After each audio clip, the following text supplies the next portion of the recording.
nome é Rose Rodrigues, estou mais uma vez aqui no Educação em Voz Alta, um espaço onde conversamos e refletimos sobre educação de verdade em voz alta. E no episódio de hoje eu trago um tema muito especial, que é a educação financeira. E para conversar sobre esse tema, eu estou aqui com Caio Tonon, que é especialista hoje, trabalha nos Gênios das Finanças, um material inclusive que nós trabalhamos dentro também da instituição escolar. E eu estou aqui com o Caio para conversar um pouquinho sobre esses desafios. Oi, Rose, muito obrigado. É um prazer estar com vocês aqui para falar sobre esse tema que é super relevante, que está ganhando muita repercussão aí no país, dado a sua importância. Então, muito obrigado pelo convite. Conta um pouquinho para a gente, antes de você chegar aqui nessa trajetória, está hoje no mercado educacional, né? Trabalhando com educação financeira, qual o seu percurso até então? Beleza, bom, minha trajetória profissional ela tem várias curvas, digamos assim. Eu sou engenheiro agrônomo de formação pela Federal de São Carlos. Comecei minha carreira com consultoria, tá? Atuando consultoria com grandes empresas e conexão com startups. Depois eu fui trabalhar na Ambev, né? No varejo, no comercial. E aí vim parar na Arco Educação através do Isaac, no momento que o Isaac ainda nem fazia parte, né, da Arco Educação. Fiquei ali na área de sucesso do cliente, atendendo grandes escolas. E depois de um tempo vim aqui no Gênio das Finanças, que era algo que eu gostaria muito, né? Acho que é um tema que eu me identifico bastante. E a gente conseguiu juntar o útil ao agradável e de um ano para cá estou aqui liderando o time de sucesso do cliente do Gênio das Finanças. Ai, que legal. Caio Tonon, né? A gente acaba chamando muito de Tonon dentro da Arco Educação. Fala um pouquinho para a gente. Qual que é a sua visão do panorama da educação financeira dentro do Brasil? Onde estamos?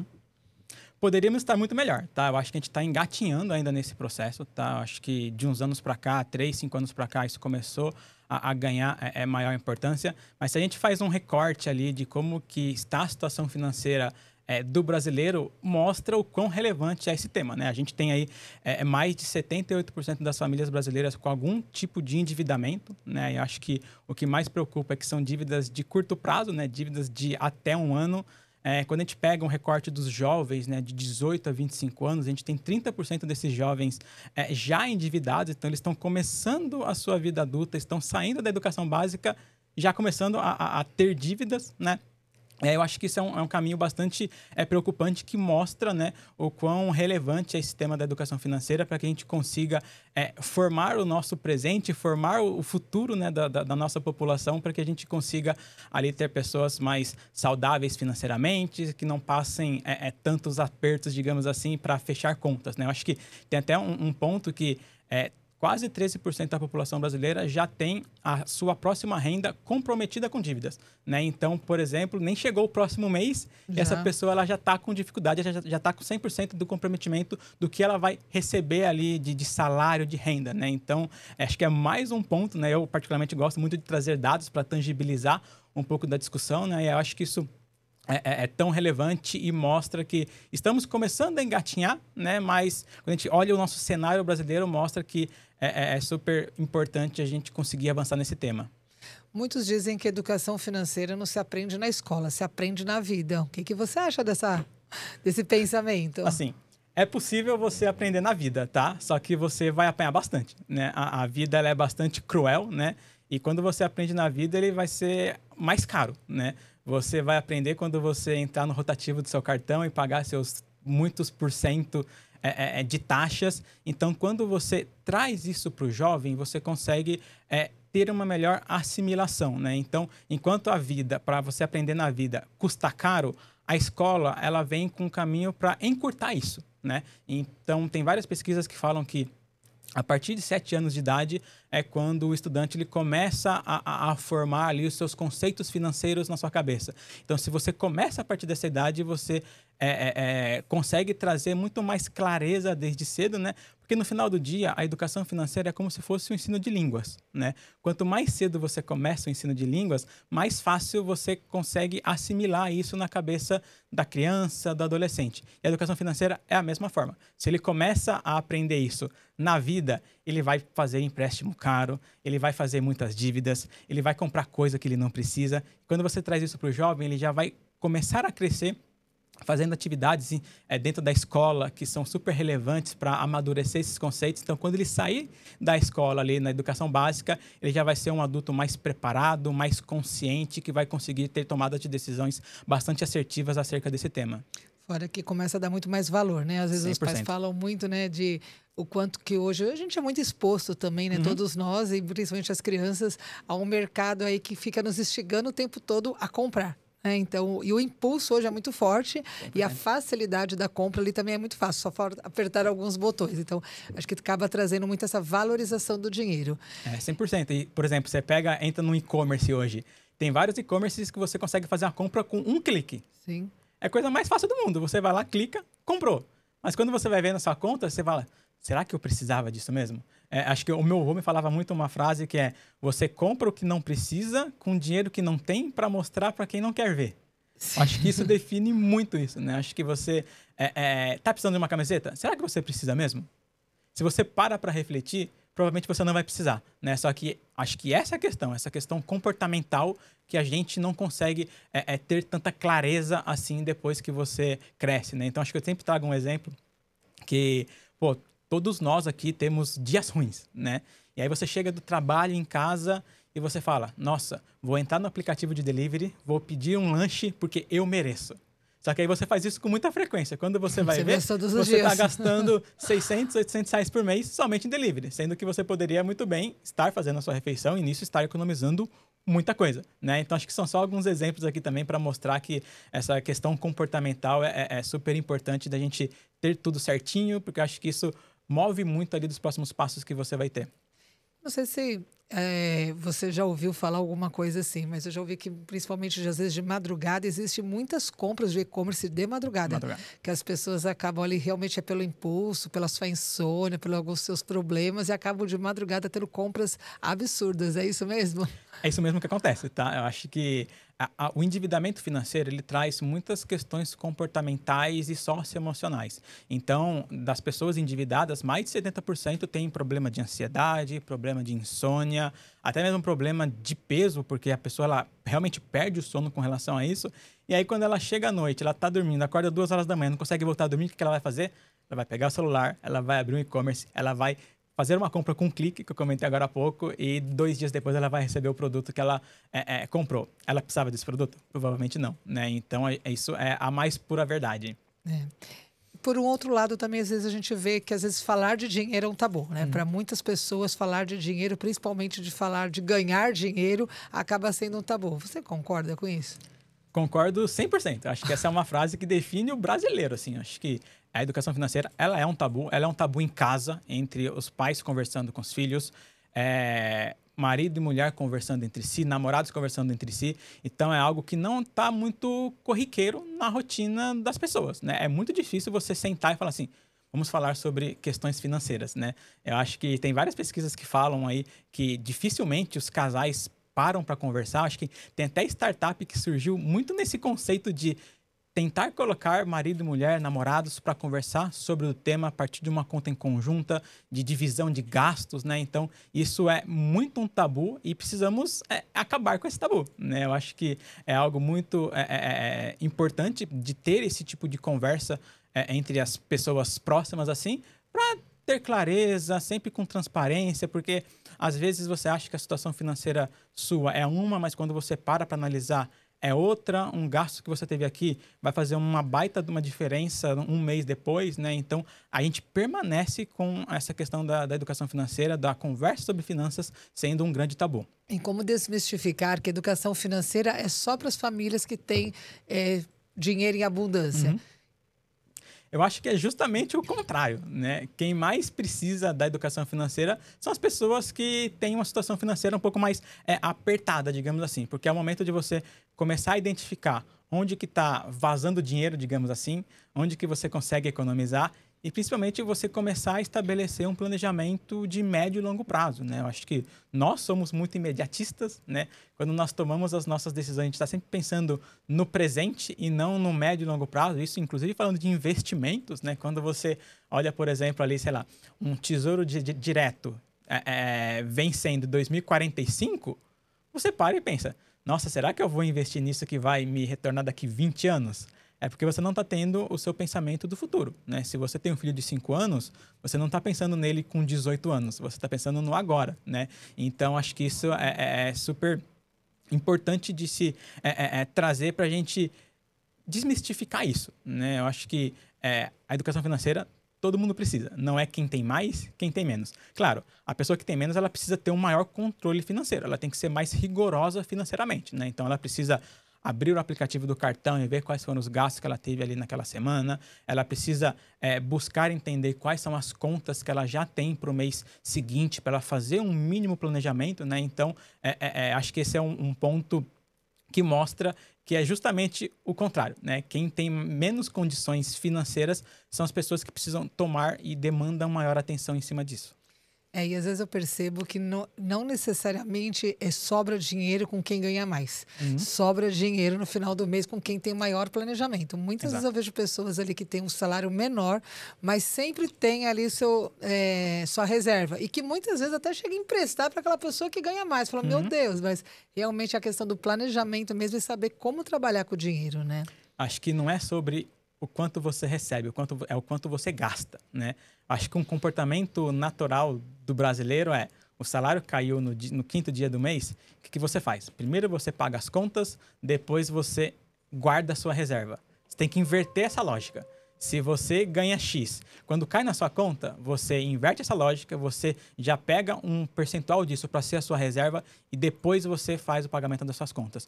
Com o tempo, isso vai virar uma rotina e você não vai ter mais tanta essa dificuldade de fechar as suas contas, né? Então, só de você fazer uma pequena alteração na sua lógica, já muda completamente isso, né? Porque se a gente sair aqui para entrevistar as pessoas na rua e falar, você consegue guardar uma reserva de emergência mensalmente, eu vou chutar que pelo menos 60% vai dizer que não, né? Então, se você falar para essa mesma pessoa, vamos inverter um pouco da forma como você lida com dinheiro. Assim que você recebe, primeiro você guarda, depois você gasta, você vai conseguir ter uma mudança comportamental bastante relevante aqui. E quais são os dados hoje que nós temos sobre o comportamento nas famílias hoje?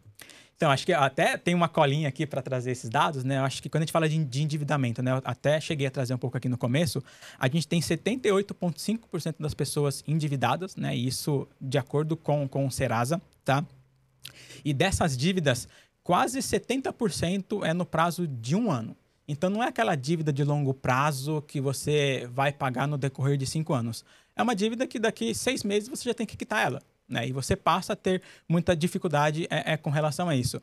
E a gente teve até anos que a inadimplência ela aumentou 30% de um ano para o outro, né? Eu acho que isso é algo muito relevante e que a gente está começando a voltar um pouco mais para os eixos depois da pandemia, né? A gente sabe que a pandemia foi um período ali bastante difícil, que todo mundo teve dificuldades financeiras, então a gente está entrando num caminho ali pré-pandemia, né? Mas que demanda bastante atenção ainda, né? E aí quando a gente fala desses endividamentos, mais de 80%, para ser exato, 84,5% é via cartão e carnês, né?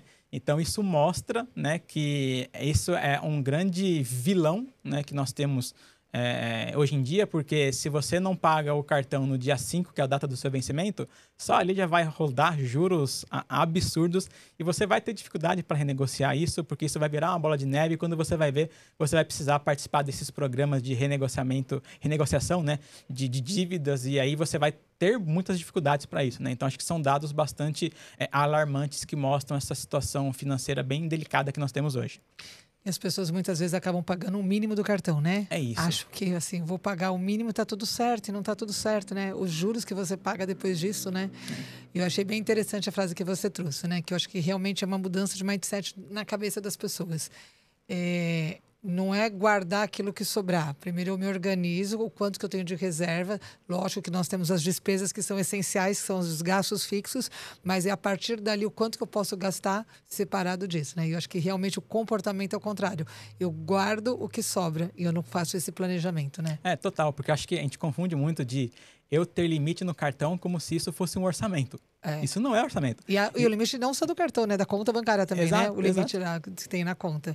E muitas vezes, quando você fala de cartão, o limite do cartão é maior que o seu salário. Muitas vezes. E a população, às vezes, acha que, nossa, eu tenho, exemplo, tenho 5 mil para gastar, mas o salário da pessoa é 3 mil.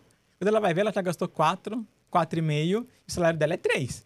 Não é porque ela tem isso de limite no cartão que ela tem que gastar isso, né? Ela tem que gastar menos do que o que ela recebe, né? Acho que é o que eu falei de o que mais importa é o quanto você gasta, não o quanto você recebe, né? E essa conta sempre tem que ser favorável, né? Você sempre tem que conseguir sobrar algum recurso financeiro para que você tenha um caixa, para que você tenha uma reserva de emergência, porque hoje você tem uma situação.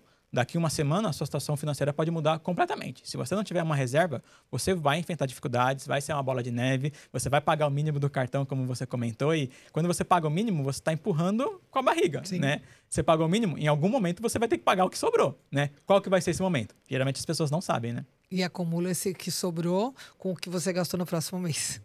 E mais do que isso, né? Acho que hoje, com as fintechs, é super comum as pessoas terem 4, 5 contas, 4, 5 cartões de crédito, né? Então, sei lá, eu dei o exemplo aqui de 5 mil reais de limite no cartão. De 5 mil por bandeira que você tem, você já vai ter 20 mil ali de limite. Sim. Só que seu salário está travado ali nos 3, 4, né? Então, acho que esse é mais um ponto ali que essa facilidade na obtenção de cartão de crédito também trouxe vários pontos de atenção, vários pontos de alerta para a situação financeira das pessoas. E qual a importância de falar sobre tudo isso, sobre educação financeira desde cedo na escola? Eu acho que a educação financeira ela é um hábito, né?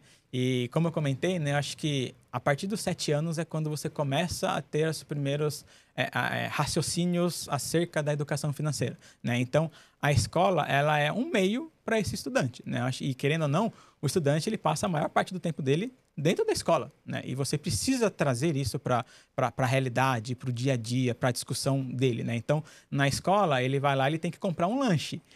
Isso já é uma educação financeira. Se o aluno, se a criança, ela compra um lanche 3 vezes na semana, será que ela precisava comprar esse lanche 3 vezes na semana? Será que ela não poderia comprar uma vez e trazer um lanche de casa, né? Quando você está fazendo uma festa junina, que todas as escolas fazem festa junina. Se você faz uma comercialização ali de produtos que os próprios estudantes estão comercializando, você já está trazendo conceitos ali de quanto que eu gastei, quanto que eu preciso ter de margem em cima disso, quanto que eu vou vender, né? Então, na escola, você tem um ambiente extremamente propício para que você traga esses conceitos para esses estudantes, eles consigam crescer com isso na mente, né? Isso na cabeça e se torne um hábito, né? Eu acho que a educação financeira é você fazer pequenas ações dia após dia e isso virar uma constante, né? Não é você fazer uma ação agora, uma ação daqui 2 semanas, uma ação daqui 3 semanas. É você fazer essa mesma ação semanalmente para que isso se torne um hábito. Eu acho muito interessante quando a escola pode trabalhar junto aí com a família nessa 100%. questão dessa educação, né?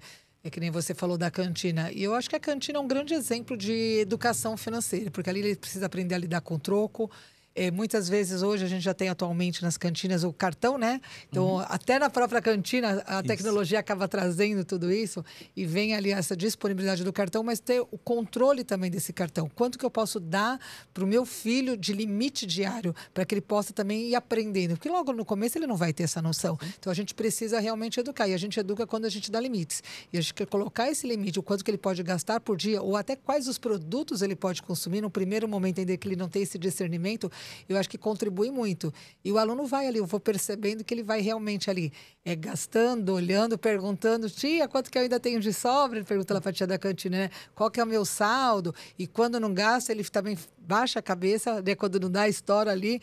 Não, você já estourou o seu limite, né? Mas eu acho que é nessas frustrações também que ele vai aprendendo, que ele também precisa se controlar. E o outro exemplo que você trouxe aí de realmente criar-se momentos onde o aluno possa produzir ali alguns bens, fazer ali um comércio, né, da escola, também acho que é muito importante, né? Ter esse planejamento de quanto custa cada produto, porque a gente percebe muitas vezes que o aluno ele não tem noção, né? E muitas vezes até eles acabam chegando na cantina, por exemplo, falando, nossa, mas no mercado custa tanto, e por que aqui custa tanto? Então, a gente tem que explicar para ele o preço do mercado, né? Que ali alguém está servindo, tem que refrigerar, enfim, tem os impostos, existe uma cadeia de custos para chegar naquele valor, e isso ele só consegue compreender quando ele está no processo. 100%. Então, quando eles participam de alguma atividade, onde eles têm que ali fazer um investimento, depois calcular o preço, ver o retorno, se deu e como que ele vai fazer com esse dinheiro, se der lucro ou não, e como ele vai aplicar. Isso é muito legal, muito gratificante. E acho que a gente tem vários cases para trazer, assim. Acho que, por exemplo, a gente tem escolas que os alunos passaram a anotar os microgastos que eles tinham ali com transporte e principalmente com cantina. E tem alunos que conseguiram economizar R$ 45 no mês. Se você pega no ano, é mais de R$ 500 de economia que você está tendo. E o que uma família não consegue fazer com R$ 500 no ano de economia? Pode ser um brinquedo de presente de Dia das Crianças, de aniversário. Pode ser uma viagem em família que essa família vai estar fazendo, né? Então, acho que são alguns cases que a gente consegue trazer, né? E você comentou da questão do estudante perguntando, nossa, mas isso custa X no mercado, aqui custa X mais alguma coisa. E o mercado, eu acho que é um lugar de muito aprendizado de educação financeira, assim. Acho que tem várias escolas nossas do Gênio das Finanças, né, que fazem visita guiada no supermercado.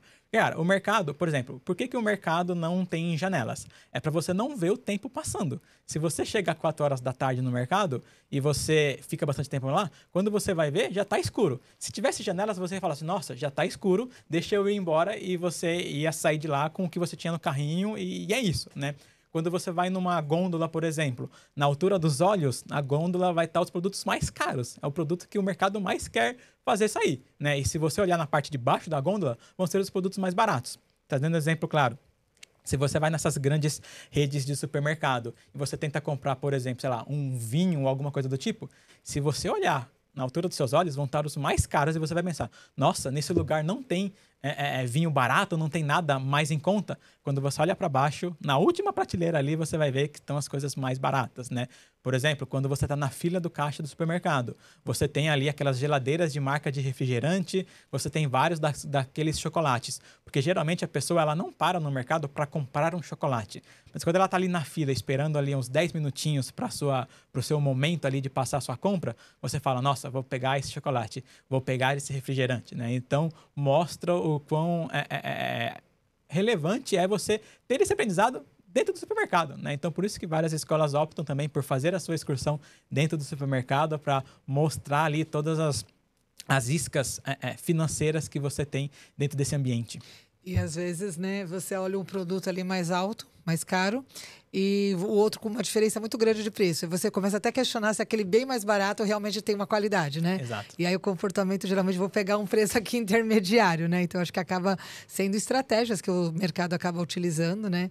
E você estava falando dessas iscas. As próprias farmácias, hoje em dia, elas não vendem só remédio. Sim. Elas vendem muito outros produtos, até alimentícios, hoje produtos alimentícios, e principalmente eles estão ali na hora do caixa, né? É onde você é tentado ali realmente a fazer esse consumo de forma muitas vezes desnecessária, né? Exato. E quando você fala de farmácia, é uma estratégia que todas as grandes redes estão adotando, né? Se você entra numa farmácia hoje, você vai ver uma geladeira que vai estar vendendo água, refrigerante, aqueles whey protein para você tomar, várias coisas. Você vai olhar para o lado, vai estar um chocolate. Você vai olhar para o lado, vai estar um salgadinho, né? Então, as grandes redes também estão seguindo por esse caminho, né? Todas hoje as drogarias, as farmácias estão agindo dessa forma muito para conseguir potencializar seus ganhos e para aproveitar a ocasião que a pessoa ela já está parada ali fazendo alguma coisa para que ela compre mais alguma coisa e incremente o seu valor final de compra. Explica um pouquinho para a gente como que é o trabalho do Gênio das Finanças nas escolas. Perfeito. O Gênio das Finanças ela é a solução de educação financeira comportamental da Arco Educação. A gente trabalha sobre 4 pilares, tá? Empreendedorismo, sustentabilidade, autonomia e planejamento financeiro. Todos os nossos materiais, desde os anos iniciais, no primeiro ano, até o ensino médio, terceira série do ensino médio, a gente aborda essas 4 temáticas, tá? E aí, o Gênio, ele traz aprofundamentos muito relevantes, começando no primeiro ano, por exemplo, com o tema de valores e trocas, tá? Passando ali pelo 8º ano, onde a gente fala de mercado financeiro e economia, 9º ano, onde a gente fala de mídia e tecnologia, e ensino médio, que é algo bem mais mão na massa de construir negócios como um todo, tá? E aí, aqui no Gênio, a gente trabalha com os nossos materiais didáticos de sala de aula, né, para o professor fazer o aprofundamento ali das temáticas da educação financeira com o estudante, mas a gente tem um time de consultoria pedagógica que atua muito no viés de trazer esse suporte para esse professor, porque eu acho que uma dificuldade que a gente acaba tendo também é que o professor que está dando a aula de educação financeira, ele não teve educação financeira na vida dele. Então, a gente precisa formar esse professor em educação financeira para que ele consiga trazer esse tema de forma bastante robusta e aprofundada ali para os estudantes. E, em paralelo, a gente também realiza, junto com a escola, e estrutura muitos eventos, projetos e dinâmicas justamente para trazer isso, né? Então, quando eu falei da escola levar os alunos ali para o mercado, é um projeto que a gente realiza ali com a escola. Tem um momento do nosso material que a gente fala ali de tabela FIPE, veículos, coisas do tipo. Tem escolas que levam o estudante para a concessionária, para que a pessoa da concessionária consiga explicar isso também para o estudante e ser aquela atividade que ele sai de sala de aula e vê na prática. Porque a educação financeira, ela é na prática, tá? Se você trazer um material que ele vai ser 100% ali teórico, o estudante ele vai chegar, ele vai absorver ali os pontos que mais chamaram a atenção dele na sala de aula, mas depois, na hora de colocar em prática, ele vai ter um pouco de dificuldade, né? Então, a gente gosta muito desse mão na massa, dessa prática, desse projeto, dessa feira de empreendedorismo, para que a gente consiga tangibilizar e deixar isso mais fácil para o estudante.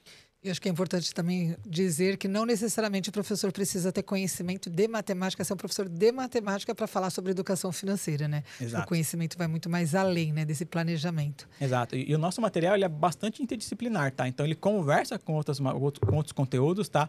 Nos anos finais, por exemplo, a gente tem uma dinâmica que é um júri simulado da tragédia de Brumadinho. Quando você pensa e fala assim, nossa, o que eu vou falar de educação financeira em cima disso? Tem um mundo de coisas para você falar em cima disso, né? Então, a gente já teve até casos de escolas que deram essa aula com 4 professores ao mesmo tempo.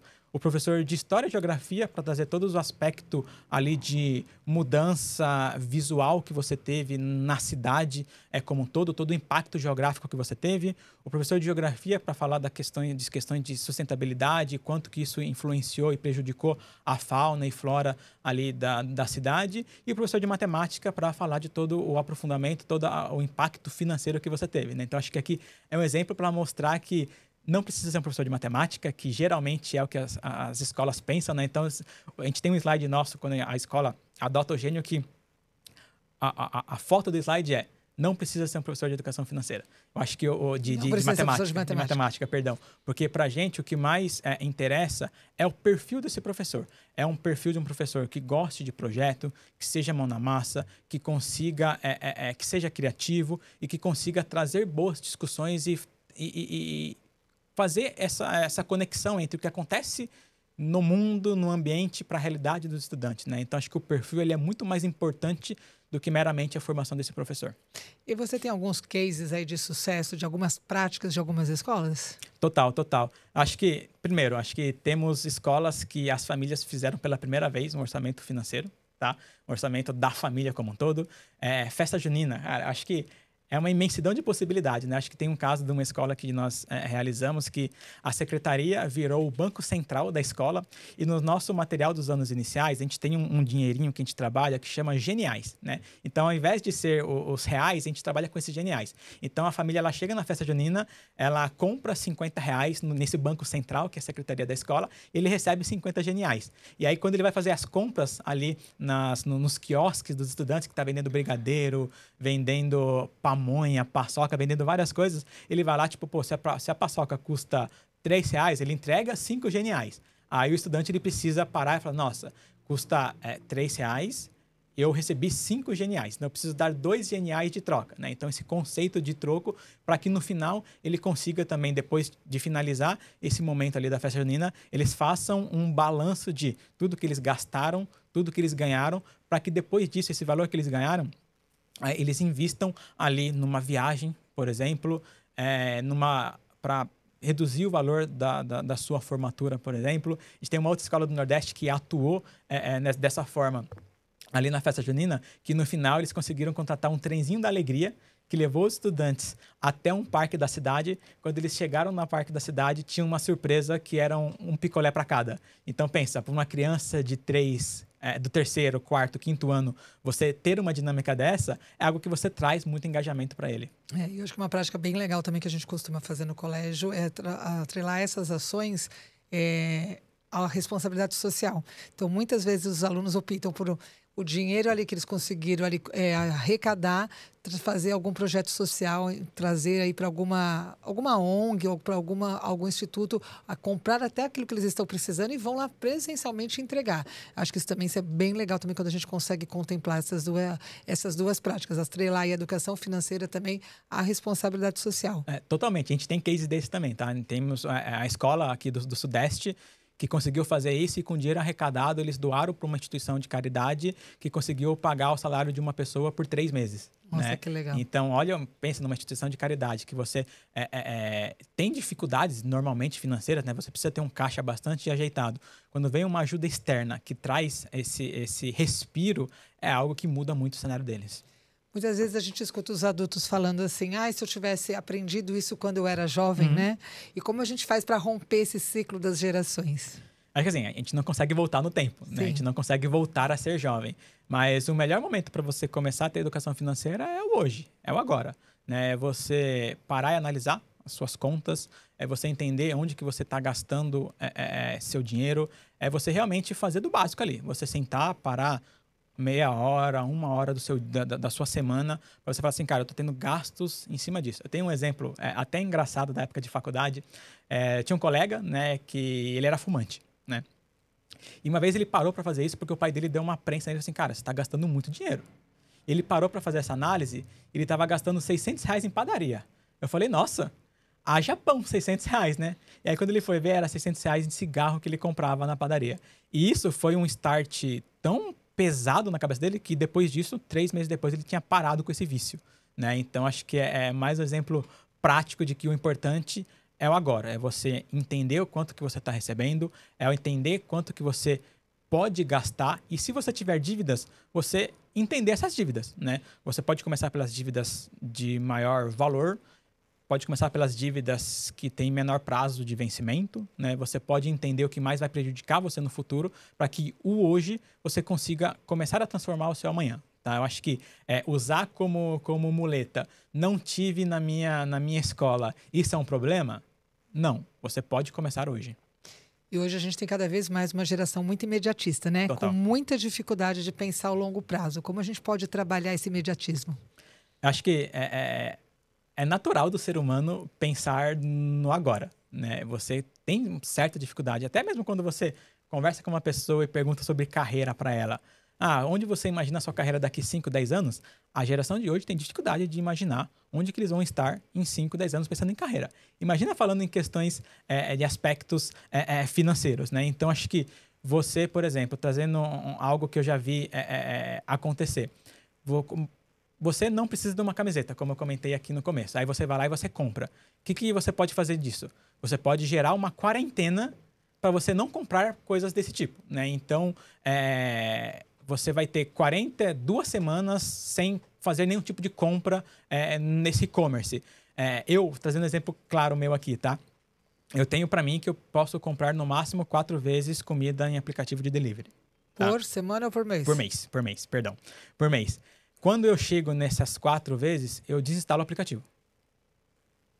Olha que poder ali de controle. Resolve o meu problema. Porque se eu ficar com esse aplicativo, eu vou continuar comprando, né? Então, acho que isso é isso. Acho que você precisa ser um pouco mais rigoroso com você mesmo, né? Acho que isso vai trazer e vai tirar esse aspecto de imediatista, tá? Então, quando você passa a controlar as suas compras e você se colocar no poder da sua situação, você passa de um pensamento do agora e você começa a refletir e ter impacto no seu futuro.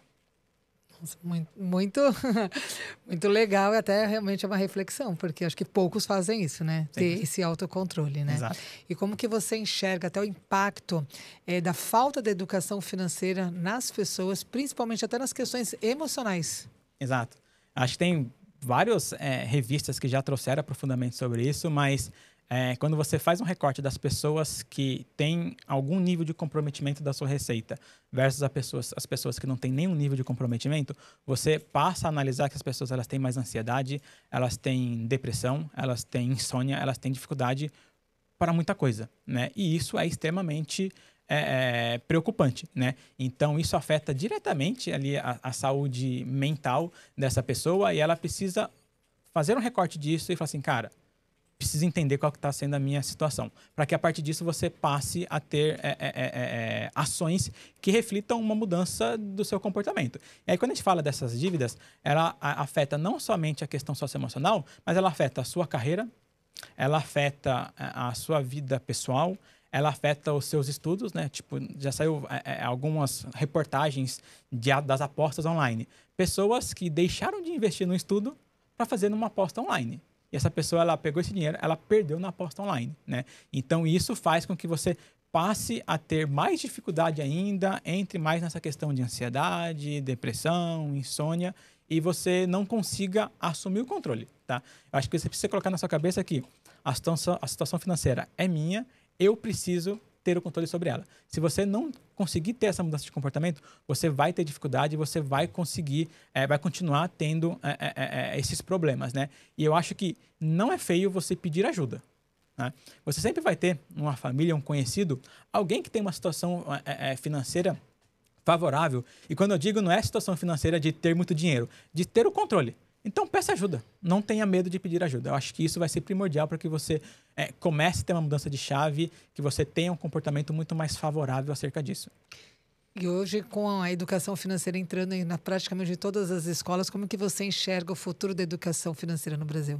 Eu acho que vai ser um tema muito comum nas escolas, porque ele é um tema bastante relevante e você precisa ter isso no estudante logo cedo. E isso é um caminho natural que está acontecendo no mundo, tá? Se a gente analisa outros países de primeiro mundo, já tem essa obrigatoriedade, por exemplo, né? Então, você pega países da Europa, Estados Unidos recentemente, acho que o último estado que não era obrigatório era Kentucky, eles passaram a trazer isso como obrigatoriedade ali no ensino básico. Então, acho que ele é um caminho natural para acontecer, mas não está sendo na velocidade que deveria. Está sendo um pouco mais devagar, em passos mais lentos, mas eu acho que começar é o mais importante, né? Então, a gente já vê alguns estados trazendo essa obrigatoriedade ali da educação financeira. A BNCC já traz isso também ali como algo a ser tratado ali pelas escolas, né? Então, eu vejo que ele é um caminho natural que seria muito bom caso a gente conseguisse acelerar um pouco mais esse passo. E quais são os erros mais comuns que você vê nas pessoas quando a gente fala sobre dinheiro?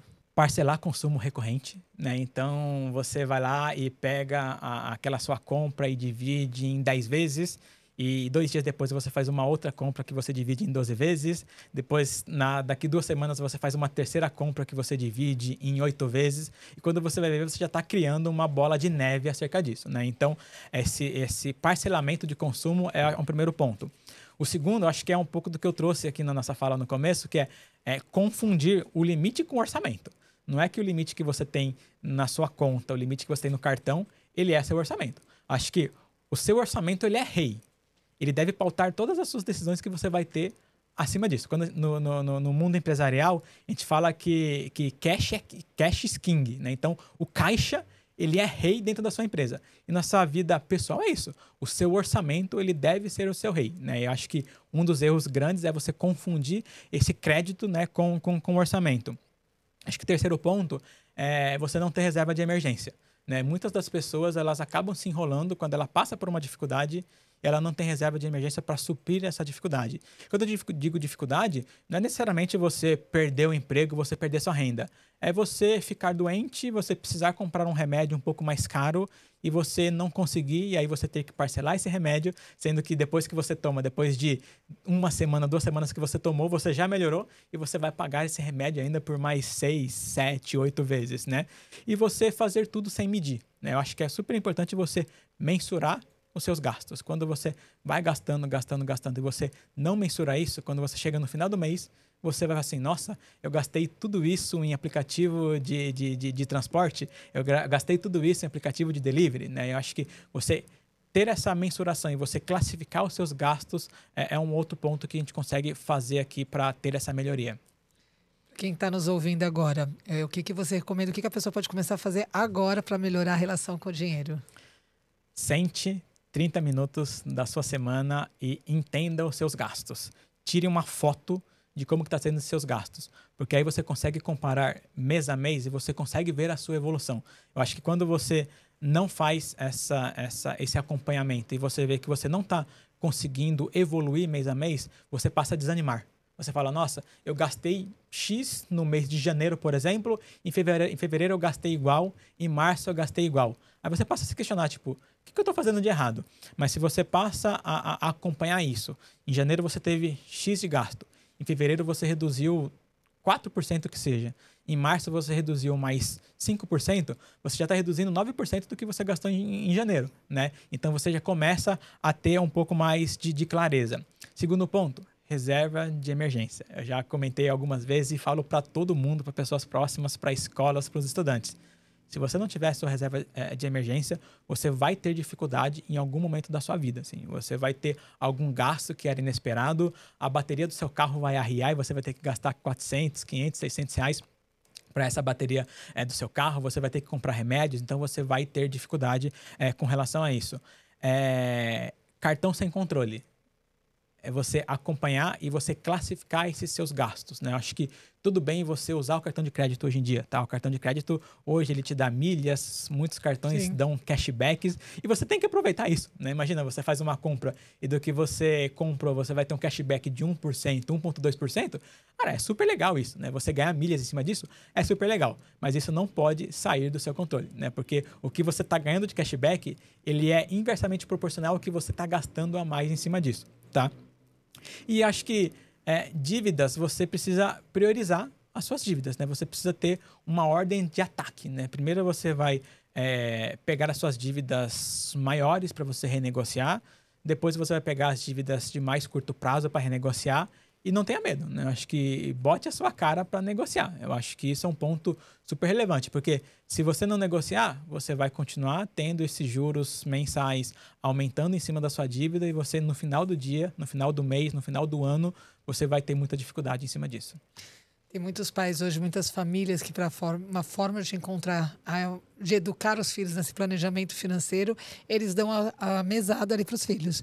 E muitas vezes essa mesada está atrelada também ao comportamento, às entregas de responsabilidade ali que os filhos precisam ter e que se eles não fazem, eles são até inclusive descontados. Como é que você vê isso? Eu acho que toda iniciativa válida com as crianças, acho que são super legais, assim, acho que exemplo, né? A gente até estava conversando antes da gente entrar aqui, né? A família tem um teto ali de R$ 200 ali pro filho. Conforme ele não vai fazendo as atividades, ele vai perdendo esse valor e ele passa a ter consciência acerca disso, né? Então, se ele não lavou o carro, ele perde, sei lá, R$ 40. Então, se ele tinha R$ 200 no máximo para ganhar, ele vai ter ali 160 se ele perde esses R$ 40. Assim como o oposto também é super válido. A cada atividade que o filho faz, ele ganha X reais que já está estabelecido ali, né? Então, se ele lava a louça, ele ganha R$ 5. Se ele lava a roupa, ele ganha R$ 15, né? Então, acho que isso é super válido. Assim como, por exemplo, um exemplo bem claro e fácil, você comprou uma barra de chocolate para o seu filho. Você entregou a barra de chocolate para ele. E você fala, filho, você pode comer essa barra de chocolate agora e você não vai ter uma outra barra daqui uma semana, daqui 15 dias. Mas você pode dividir essa barra para você comer um pouquinho por dia e no final de uma semana, no final de 2 semanas, você vai ter uma outra barra. Se você fizer esse exercício, inicialmente o seu filho ele vai comer a barra. Tá? Se você entregar para ele no sábado, ele vai comer no sábado.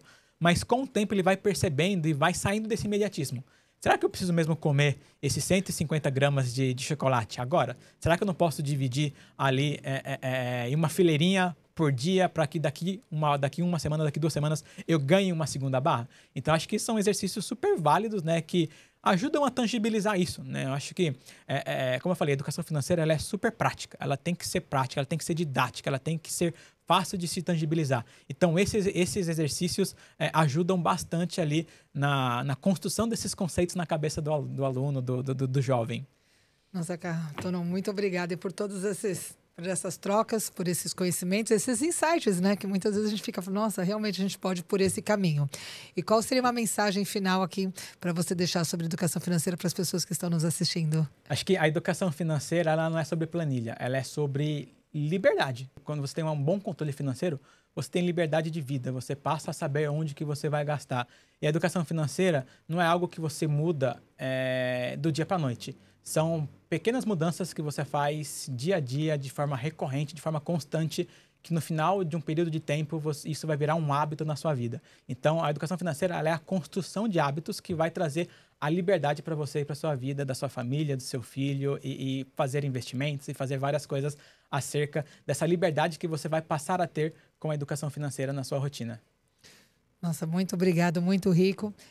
Agradeço ao Tonon por estar aqui compartilhando todos esses insights, essas ideias maravilhosas com a gente, a nos fazer refletir realmente sobre a educação financeira, que acho que é um tema muito importante aí nos dias de hoje. Acho que sempre, né? Mas cada vez mais, né? É importante, principalmente por toda essa exposição que a gente tem aí, esse assédio do mercado financeiro, desse consumismo.